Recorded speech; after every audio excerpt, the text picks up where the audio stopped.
Então, existem dois momentos que a gente faz o diagnóstico de diabetes na gestação, no primeiro trimestre, com a glicemia de jejum, e entre 24 e 28 semanas, com a curva glicêmica, o TTOG. Lembrar que a gente só faz entre 24 e 28 semanas em duas situações. Se a glicemia de jejum vier normal no primeiro trimestre, ou se a gente tiver uma gestante que iniciou o pré-natal depois de 20 semanas.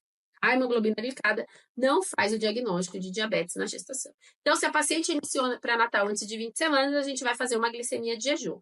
Menor do que 92 é uma glicemia de jejum normal e essa paciente vai fazer um novo rastreamento entre 24 e 28 semanas de gestação. Se a glicemia veio entre 92 e 125, a gente está diante de uma paciente com diabetes gestacional.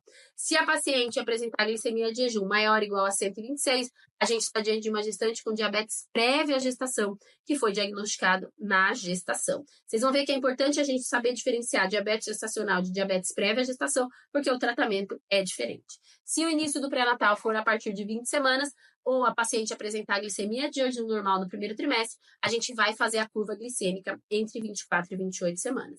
A gente vai medir jejum 1 hora e 2 horas após a ingestão da glicose. O único valor alterado já vai fazer o diagnóstico. Então, jejum maior ou igual a 92, 1 hora maior ou igual a 180 e 2 horas maior ou igual a 153, já faz o diagnóstico de diabetes gestacional.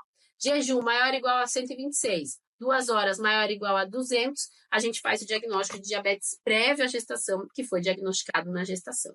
Então, como eu falei para vocês, quando a gente tem o diagnóstico de diabetes prévio à gestação, mesmo que tenha sido diagnosticado antes ou durante a gestação, todas essas pacientes vão ter que fazer uso de insulina. Então, diabetes prévio à gestação é igual a insulina. Já a paciente com diabetes gestacional, a gente vai primeiro iniciar dieta e exercício físico, e se não tiver uma resposta boa, né, não tiver um bom controle glicêmico com dieta e exercício físico, aí sim a gente vai fazer a insulina, tá? Então, começa com dieta e exercício físico, um perfil simples, então a gente vai medir a glicemia 4 vezes ao dia, jejum 1 hora após as refeições. Se tiver 2 ou mais valores alterados em 7 a 14 dias, ou 30 a 50% dos valores alterados em 7 dias, a gente vai entrar com a insulina e a gente passa por perfil completo com 6 pontos. Lembrando que a insulina NPH a gente usa para ajustar a glicemia pré-prandial e a insulina regular para ajustar a glicemia pós-prandial, tá? Quando a gente tem um diabetes prévio à gestação, a gente já vai iniciar com a insulina terapia e suspender os hipoglicemiantes orais, tá?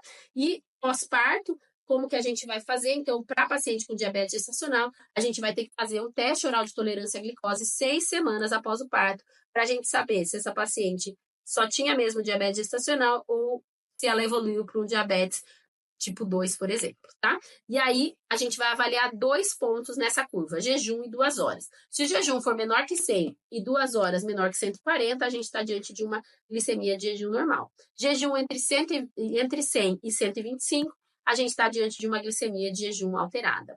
2 horas após, entre 140 e 199, a gente está diante de uma intolerância à glicose. E quando a gente tem jejum maior ou igual a 126 ou 2 horas após, maior ou igual a 200, a gente está diante de uma paciente com diabetes mellito, né? Então, daí ela tem mesmo diabetes franco.